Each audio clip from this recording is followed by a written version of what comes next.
প্রিয় বন্ধুরা, আমরা কিন্তু বনসাই নিয়ে কিন্তু কাজ করছি। তো বনসাইয়ে বটের বিকল্প নেই, বট একমাত্র বনসাইয়ের জন্য উপযুক্ত একটি গাছ। তো আমাদের কাছে প্রায় 5 থেকে 7 প্রকার বট আছে। এটা একটি চায়না বট। এটাকে কিন্তু আমরা একটি ছোট টবে স্থাপন করেছি।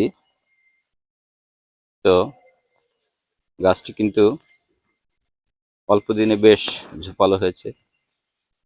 দেখুন কত শাখা প্রশাখা বেরিয়েছে। চায়না বট